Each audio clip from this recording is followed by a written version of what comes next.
Good evening. This is All India Radio and I'm Anuja Kumar with the news at 9.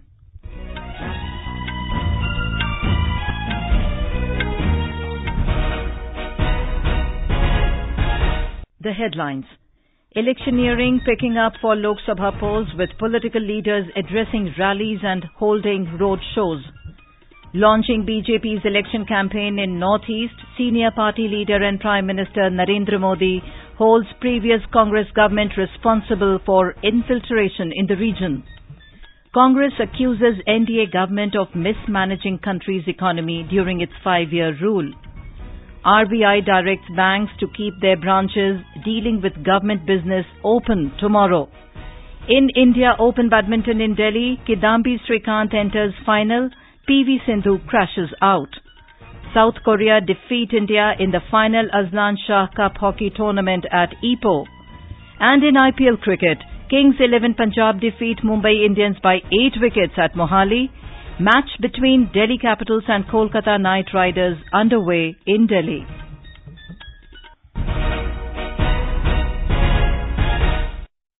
Electioneering is picking up with leaders of political parties addressing public meetings, rallies and roadshows across the country. Launching BJP's election campaign in northeastern region from Arunachal Pradesh and Assam, senior party leader and Prime Minister Narendra Modi said the region is suffering from infiltration due to the policies of the Congress government in the 1970s. He said Congress has always cheated the people, but the Chaukidar will fight against infiltration, terrorism and corruption. 70 के दशक में घुसपैठ को रोकने के लिए तब की सरकार ने जिस तरह का काम किया उसका परिणाम तो असम और पूरा नॉर्थ ईस्ट आज भी भुगत रहा है। आज जब कांग्रेस की इन ऐतिहासिक भूलों को सुधारने के लिए आपका ये चौकीदार प्रयास कर रहा है तब कांग्रेस के लोगों को और इनके साथियों को बड़ी तकलीफ हो रही है, दर्द हो रहा है। Mr. Modi said this Chaukidar has launched the PM Shram Yogi Man Dhan Yojana for people working in the tea gardens. He said those associated with the scheme will get a regular pension of 3,000 rupees per month after the age of 60. Mr. Modi accused the Congress of neglecting the region and its people. Mr. Modi said this Chaukidar was given the opportunity to put Arunachal on the rail map 7 decades after independence. He attacked the opposition parties, saying they are disheartened by India's growth and success. जिस बात पर देश गर्व करता है, उसी बात पर इन लोगों को दुख होता है। दुनिया में भारत का डंका बजता है तो ये तिलमिला जाते हैं। ये वही भाषा बोलते हैं जो आतंकवादियों के आका बोलते हैं। Arunachal Pradesh will go for simultaneous elections for 57 Assembly and 2 Lok Sabha seats in a single phase on the 11th of next month. The BJP has already won 3 Assembly seats unopposed. Congress President Rahul Gandhi and Party General Secretary Priyanka Gandhi will start their campaign in Assam in the first week of April for their party candidates. Briefing reporters in New Delhi this afternoon, senior Congress leader Anand Sharma accused the NDA government of mismanaging the country's economy during its 5-year rule. He said the public sector undertakings are running out of capital investments and the country's fiscal deficit has touched new heights. हमारी economy के जो 4 engine हैं, एक तो निवेश है, निर्माण और उत्पादन है, निर्यात है, एक्सपोर्ट है और नए कारखाने लगना है जिसको अंग्रेजी में कैपिटल फॉर्मेशन कहते हैं। ये चारों के चारों ठप है और निरंतर देश का घाटा बढ़ रहा है, देश का कर्जा बढ़ रहा है, सरकार का कर्जा बढ़ रहा है। BJP President Amit Shah filed his nomination from Gandhinagar Lok Sabha seat in Gujarat today. He held a roadshow ahead of filing the nomination papers.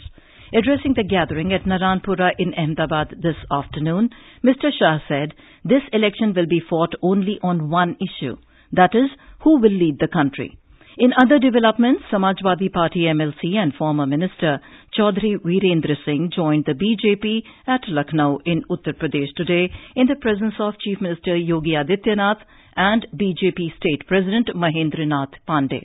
Mr. Singh, a 6-time MLA, is said to have a big influence in politics of western Uttar Pradesh. Meanwhile, Samajwadi Party has declared names of 2 more candidates for the Lok Sabha polls. The party has fielded Ram Bhual Nishad from Gorakhpur and Ram Kumar from Kanpur. In Assam, the Ahom Gon Parishad has given tickets to former Rajya Sabha MP Kumar Deepak Das from Borpeta and former MLA Javed Islam from Dhubri constituencies. AGP has already declared its candidate for Kaliabor seat. The party has an alliance with the BJP in the state.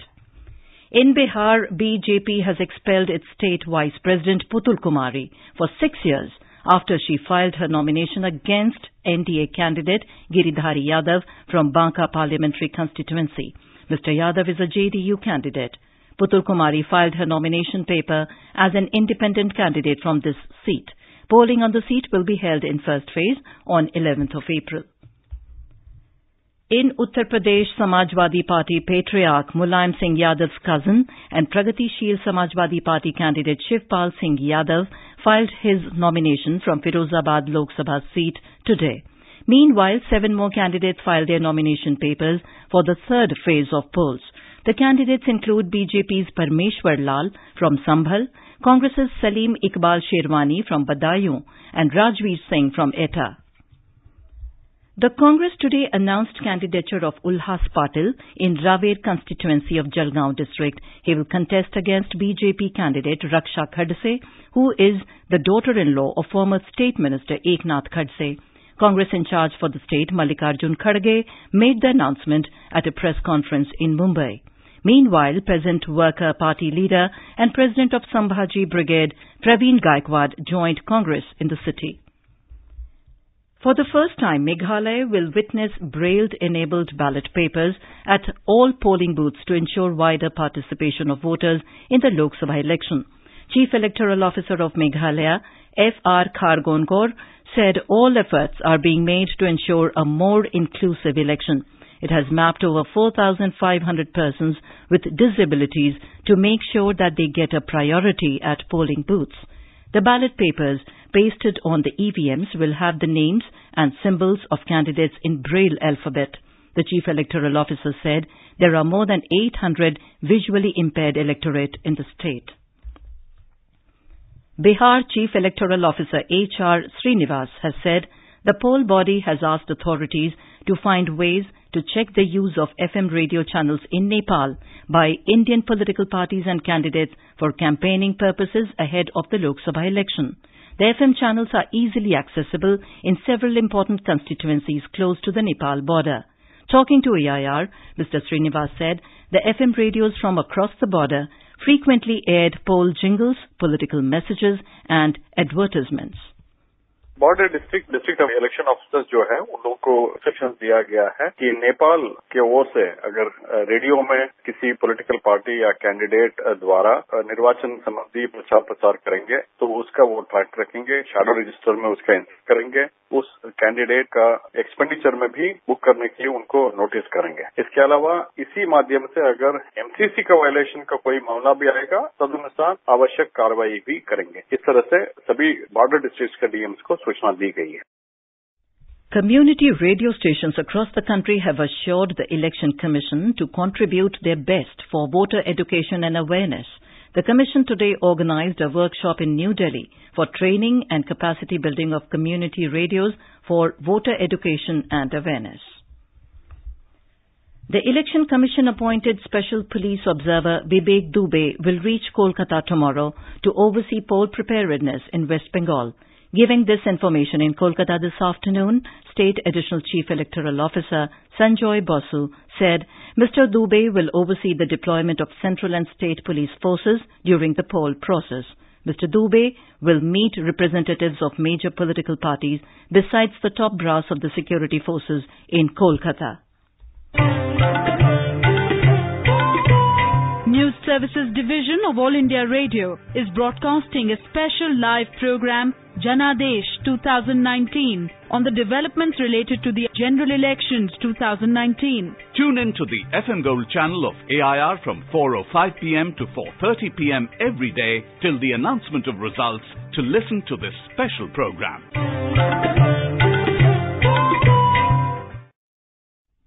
The RBI has directed banks to keep open their branches dealing with government business tomorrow, the last day of the current financial year.